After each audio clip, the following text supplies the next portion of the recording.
So we begin this video with a question. What is it that drives perfectly rational people to do perfectly irrational things? Take me for example. In my day job, in my career, I'm a business leader. I make logical, rational, data-based decisions all day. I'm not guided by emotion, I'm guided by what's right for the business. Yet, in my personal life, you could say that I have not only been irrational, I have been illogical, I've been downright perhaps silly.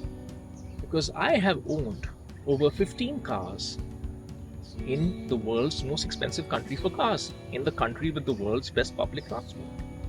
What's going on over here? Is it that I am completely contradicting my work life and my normal life? Or is there something deeper happening here? Is there something deeper to what makes us human than just being perfectly rational?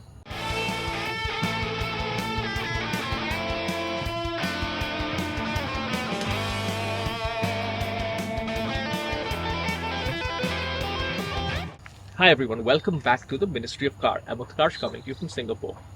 Now, I decided to make this video for two reasons. Number one, as long as I can remember, I had a dream car. It was called the BMW M5 and it's standing right behind me. So, owning my dream car now is perhaps a milestone of sorts in one way. Second milestone that's coming up is my 40th birthday. And while this journey of mine has not exactly been a secret from my friends, from people who know me, I thought it would be a good time now to reflect on this journey, to see why is it that rational people like me do perfectly irrational things like buy a car in Singapore, and what it tells us. So what I'll do is I'm going to run through my journey. It's been a 15-year journey because I got my first car almost 14 years ago. And hopefully through this entire journey, through basically some man math probably, because I'll tell you how I kind of justified everything along the way, hopefully you'll get a clue into how perfectly rational people, perfectly logical people can convince themselves into doing perfectly illogical things. So to begin this journey, we have to go back not to when I bought my first car, but to where this car obsession began. Honestly, I don't know where it came from. But what I do know is that by the time I was 12 years old, I was just obsessed with cars. And I was obsessed with BMW also for some reason, but that's a different story. So, fast forward to me graduating from university. Right? When I graduated from university, cars were not just a distant dream, they were an impossibility, especially here. Right? And I also, more than the cars, prices of cars, I had two things going on. One is it was deep in the middle of the financial crisis, 2008 financial crisis. Secondly, I had a huge student loan, right? Because I got a partial scholarship, a partial grant, but I still had to take a huge loan, which was much more than my annual salary at the time to, just to study. So the first 3 years of working was spent servicing that loan. And once that loan was serviced, then I could start thinking a little bit about my dreams. Now, there are two things that happened that were very important for me to begin this journey. The first thing that happened is that for whatever reason, and maybe it was my motivation because I was very motivated to eventually get a car somehow, I've managed to have a pretty decent flying start to my career. And I'll just cite two numbers here. These will be the first and last numbers to do with my career that I'll cite, but I want to cite how people can justify things to themselves. So, 3 years into working, 2011, I was earning 4,900 Singapore dollars a month, which was already higher than my starting salary. Suddenly, in the middle of the year, because I was doing really, really well and all of that was going on, and of course, the job that I did is you do well, you get rewarded. I got a salary bump from 4.9 to 6.2, which I was just not expecting. And then I was like, hey, I'm getting $1,000 more a month or so more than I expected. Maybe I can just about afford a car. And at that time in Singapore, cars were, you didn't have to put any money down. And honestly, I don't think I even had $10,000 in my bank account. But, I just wanted a car. Few things happened. Long story short, I ended up buying a brand new Volkswagen Scirocco. I wanted a BMW, but BMWs are too expensive. I went to the showroom. They told me, hey, for $1,200 a month, you can get it. At that time, my company subsidized. They had a car loan interest subsidy, so they subsidized like $200, which was the interest on the loan. Long story short, I justified it to myself. I got myself a Volkswagen Scirocco. Beautiful car, amazing car. Changed how I looked at cars, because the best car that I had driven before that was a Suzuki Swift back where I came from. But Scirocco completely changed my life. Then something interesting happened. 1 year later, something called COE here in Singapore went up, which meant that my Scirocco, which I bought for about $115,000 or $1,200 a month over 10 years, was worth more than I paid for it. So it was my life's dream to have a BMW at that point in time, 25, 26 years old. So I sold the Scirocco and I got myself a BMW 530i, E60 530i for those of you who are that interested. And a few things happened there. It was an older car. So though it was cheaper than the Scirocco, the monthly installment was higher. It was $1,800. But I was like, okay, my salary at that point had gone from 6.2 to 7.2. So I was like, oh, I'm earning $1,000 more. So maybe my installment can go from 1,200 to 1,800. You see the kind of logic here? Note here, I have done nothing at this point. I have no savings. So this is why I'm not saying this is something I condone.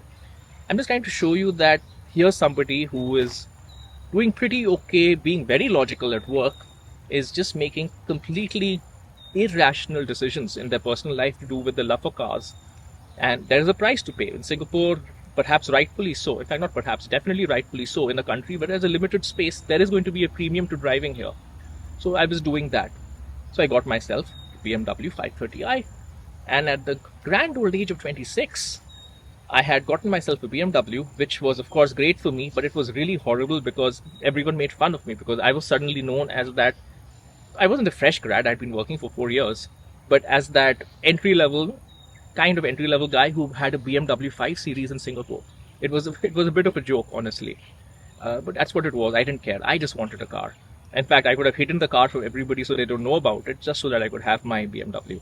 Fast forward, I think about 8 months later, I was realizing that I had bitten off a little bit more than I could chew, because the $1,800 a month installment was really killing me, right? And not that I was bleeding cash, but I was not saving anything, and I was like, what am I doing?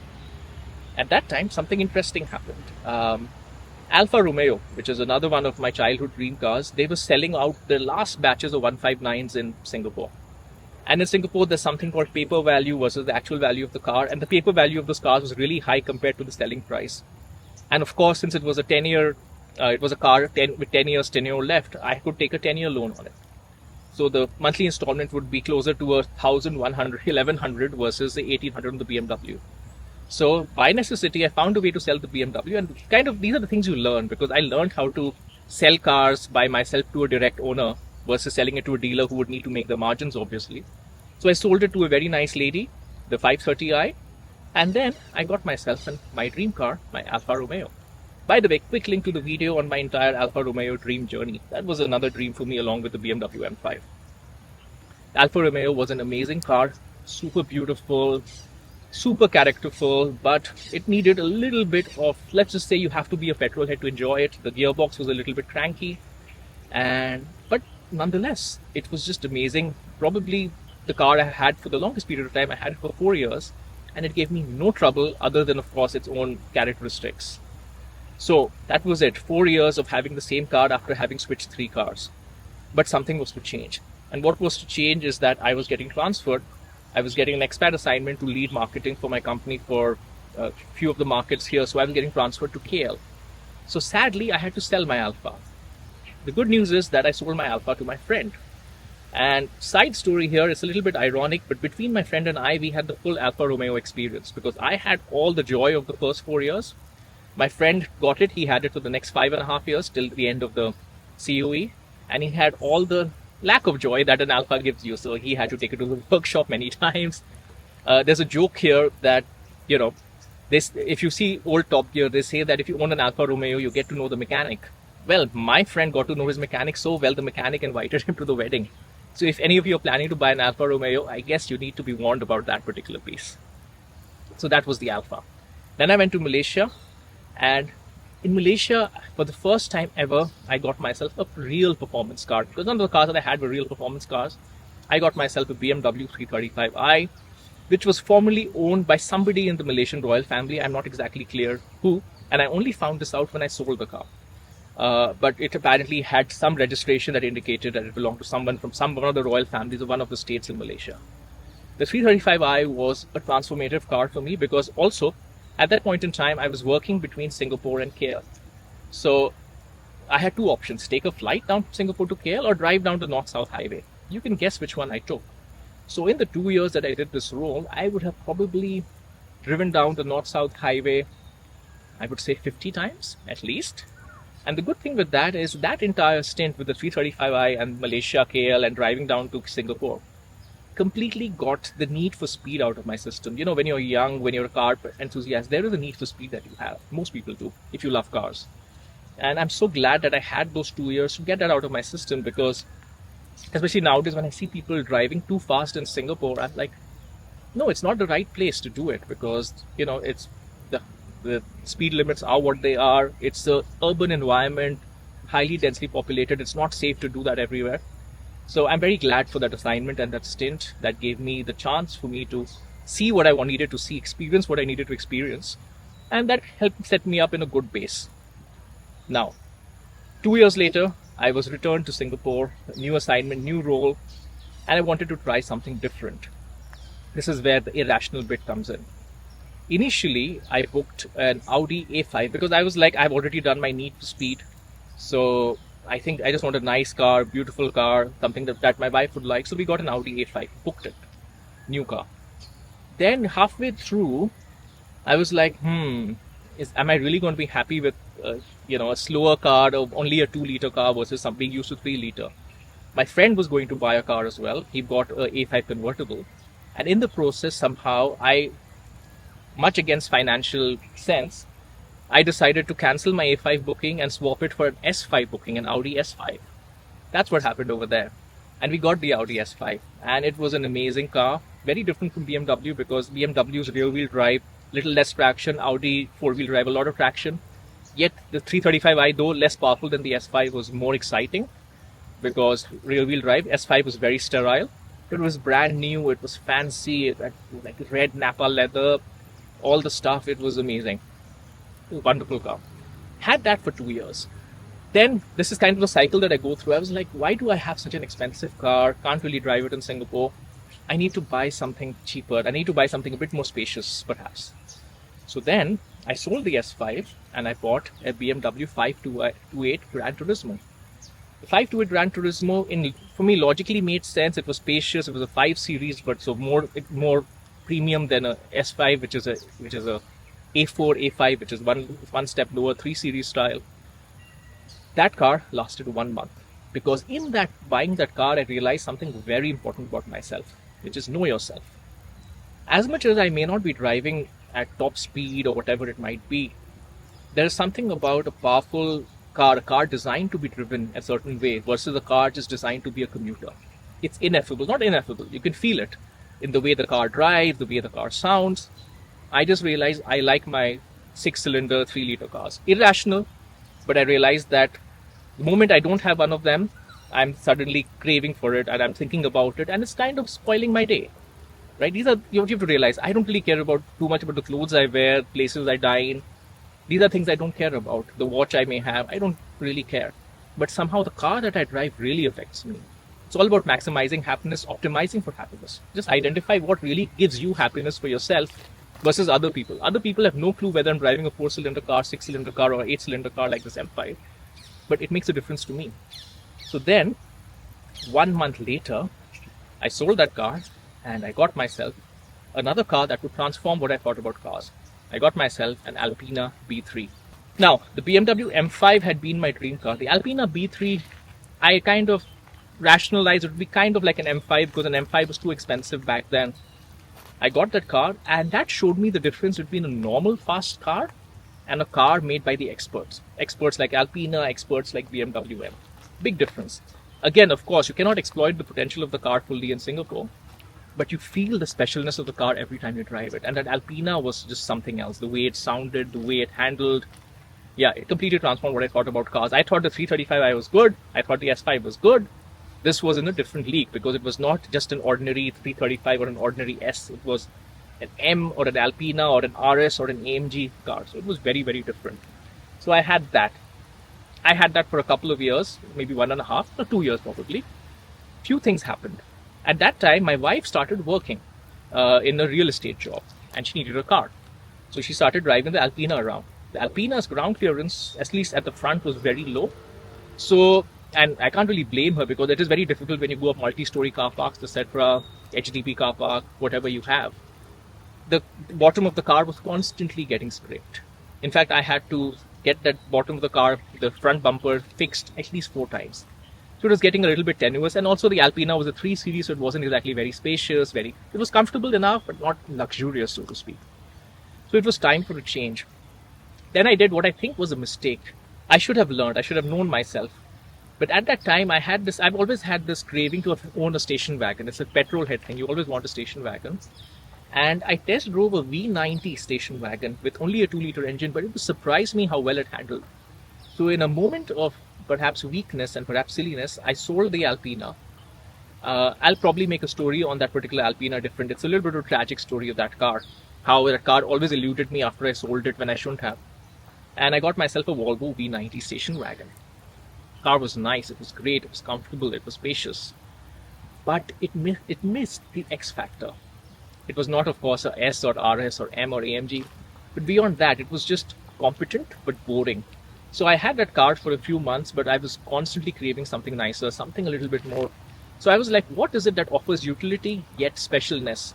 And that's when I came to X5 M50D.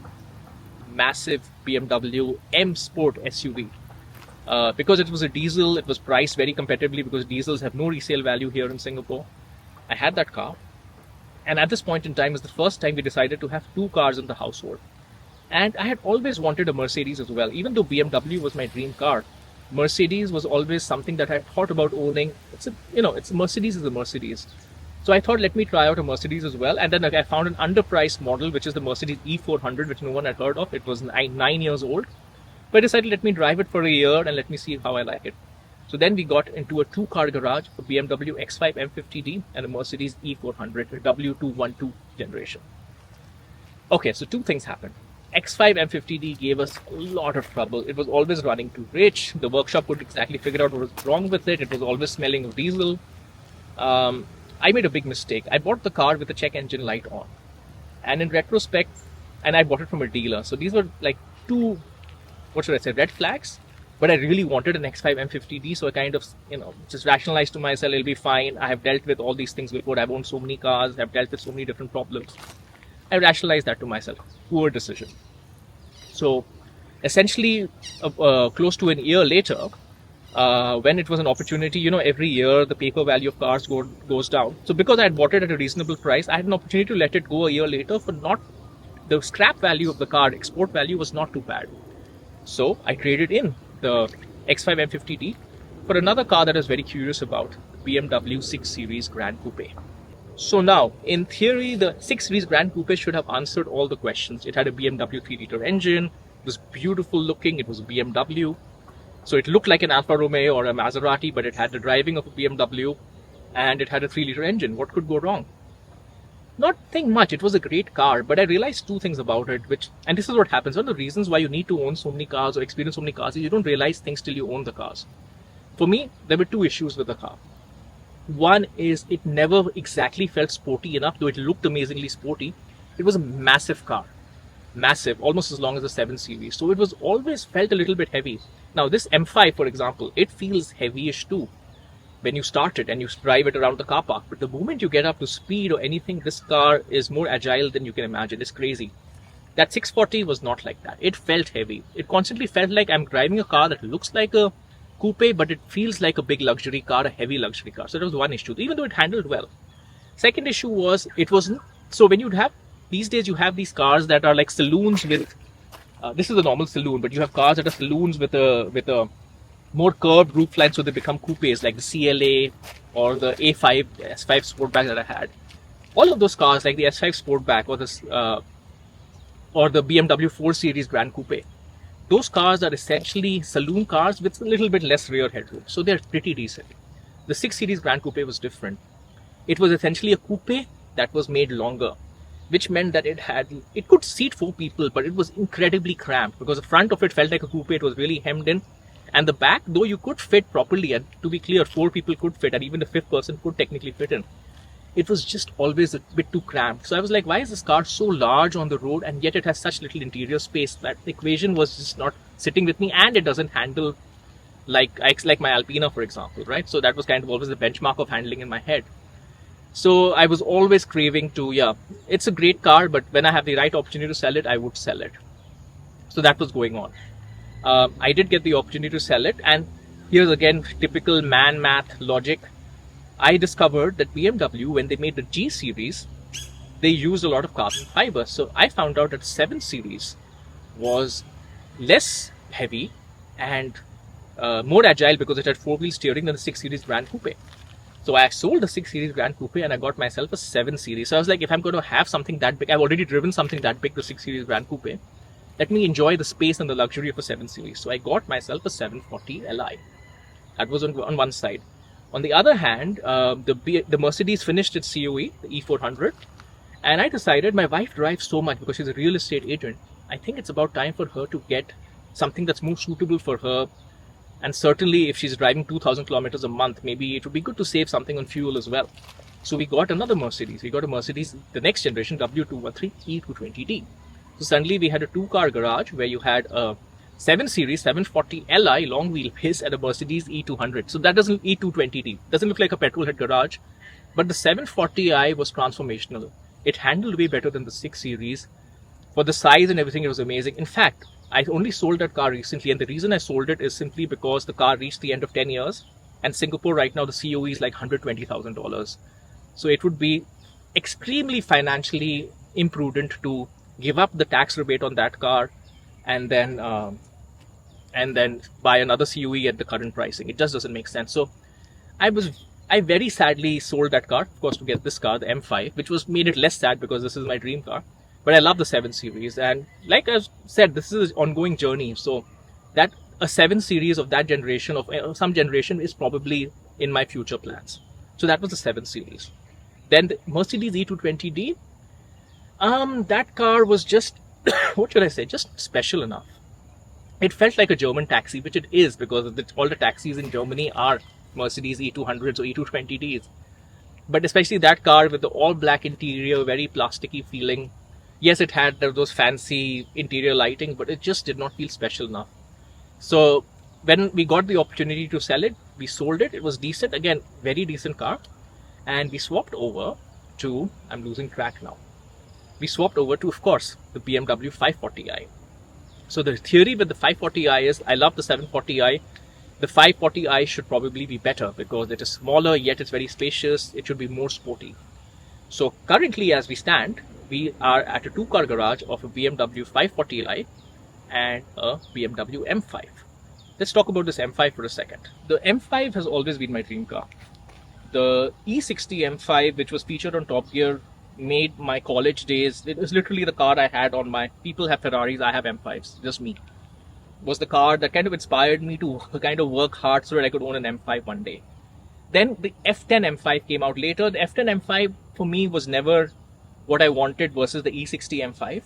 But what happened about 6 to 8 months ago is that I had a chance to spend a lot of time with the E60 M5, and then one also came up on the market here in Singapore.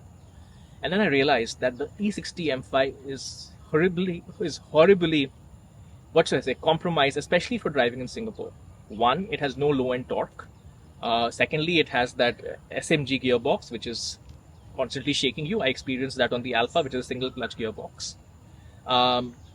It just doesn't make sense. And thirdly, of course, the road tax of that with a 5-liter engine is through the roof.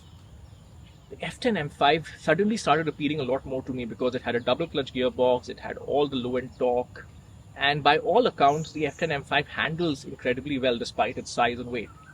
So as it turns out, I have a friend who owned an F10 M5, and I had been looking at it for a few years because, you know, it's my friend's M5, so I kind of keep asking about an M5.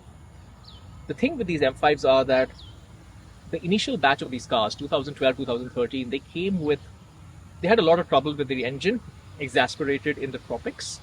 So a lot of these older cars, they are probably an engine issue or a major engine rebuild waiting to happen.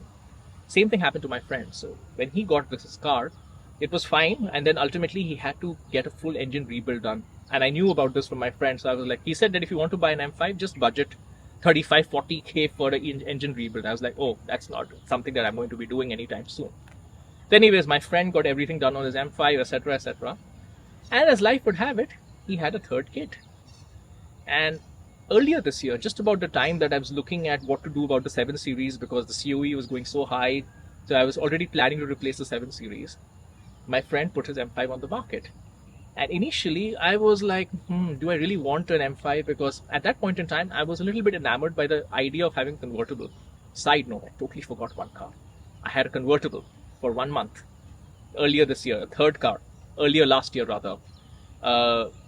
Let's get into that story, then we'll come back to the M5. It was a 19-year-old BMW 630i, one owner, only 125,000 kilometers. Owner was about to scrap it. I had inquired on the convertible a while earlier, but had ended up going for something else. So the friend of the owner who was selling the car for him reached out to me, said, do you want this car? He's going to scrap it anyway. So I got it from him. I drove it for a month or so. And I realized that convertibles are indeed nice, but I need something more powerful because 630i is a 6-liter engine. Sorry, it's a 3-liter engine, but naturally aspirated, does not have the power. So I found an opportunity to sell that car when it had 1 year left on the COE to somebody else. But I always had the thought I'm going to get a convertible. So when my friend came to me and he said that, hey, I'm selling the M5, I was like, I want a convertible right now. Maybe if it was an M6 or something, I'd get it. But the M6 are way more expensive than the M5 just for being convertible. So that man also wasn't shaking out. So I decided I'll help make a video for my friend because this channel is not big, but it's reasonable, to help him sell the car. So he gave the car to me for a couple of days. And, well, the rest is history. I bought the car. Because what I realized with the M5 is that, yeah, the M cars, like I said, with M cars, Alpina, AMG, they're different. So the cars are extremely special, the way the cars sound, etc., etc. This, of course, being a great example with all the everything done to it that needed to be done. So mechanically, new suspension, new engine, well, rebuilt engine, but M5 competition engine, Akrapovic exhaust, KW V3s, everything. So the car was incredible. So yeah, I had to get it. And then I also realized that ultimately, where had all of this started? This entire car journey had started because I wanted to own an M5. Right? That's where it had started. So yeah, that's kind of why I got the M5. Owned it for 3 months now. But also I realized that as much as the M5 was my dream car when I was younger, M5 also, I have also changed as a person. And what I realized is that I really like the 7 Series. So yeah, so you might think that, hey, this is the story of me getting to my dream car and it ending here. But I'm like, maybe the goalposts have shifted, which is perhaps not a great thing. And now what I basically want is an Alpina B7, going back to the Alpina that I used to have. And yeah, with the 4.4 liter engine that this M5 has. Again, totally irrational in Singapore. High road tax, high fuel consumption. Though the fuel consumption is actually okay. Maybe 20% less than my 540i. So yeah, that's kind of where I am. I have the 540i and the M5. M5 is my dream car, but my dreams have shifted a little bit. The 540i is great, but I have plans for that car too, which we'll probably share in another video. Quick note on the 540i, probably the most complete car I've ever owned. It's as fast as the M5. It's as comfortable, practically, if not as spacious as the 7 Series. It fits everywhere. My wife loves it, so the G30 is an amazing car. But this is just a journey. So there's more to come on this front. But now sitting here at 39 and something years old, having owned, I lost count, I'm guessing it's 15 cars or 16 cars. It's very interesting for me to reflect. I have two reflections. Reflection number one is, do I regret it? Do I regret having spent so much money on cars? Because any car in Singapore, you are spending 10 to 15,000 at least on depreciation every year. That's a fact. Think of all that money invested over the last 15 years. Where would it have gotten me? To a better place than I am now for sure, but then I don't think life is just about accumulation of capital. You need to accumulate capital, you need to be comfortable. I've talked about this in other videos on the channel. But you also need to live life. And that's where, for me, the trade-off is, yes, I live in Singapore, the most expensive country in the world for cars. Does that mean, and I love cars, does that mean I don't drive? No, it just means that I find a way, whether it was working hard in my career to get enough money that I could afford a car, or whatever else, through smartly understanding the market, smartly knowing how to buy and sell cars myself versus having to pay dealer margin every time. I figured out a way to do it. And I don't regret it at all, because I think you have to do what you like. You totally have to do what you like, even if it's irrational. Because if you just live life within, lines and constraints, it's not very human. You think of what makes us human. It is not just surviving. It is not just living between the lines. I mean, the reason why humans got where they did, why cavemen escaped from their, travel from Africa all the way up to all around the world, is because somebody took a risk. Somebody said, hey, let me just try and do something more than what is normal. And for me, I look at car ownership in Singapore in the same way. It's expensive. It may not make sense rationally. Public transport is amazing. But I love cars. I love to drive. I love living in Singapore. I'm Singaporean. So the twain shall meet. And the twain meet in the way that I do it, which is through owning used cars, practically speaking, though I've owned a few new cars. And now more so as the car world goes towards electric and becomes a lot more, much more product-like, like a appliance-like rather is the right word. They're becoming, the same company can make your smartphone and can make your car. The older cars are where I find all the excitement. And it's great because these older cars are much, much cheaper now. This was a $500,000 car when it was new in Singapore. Crazy number. You could have bought a house for that. And now it's about $100,000. Still expensive, but nothing like what it used to be. So I'm glad that my taste is kind of intertwining with depreciation in the market. So that makes me pursuing my passion a lot more easier. Yeah, so there you go. This is a story of why perfectly rational people make perfectly irrational choices.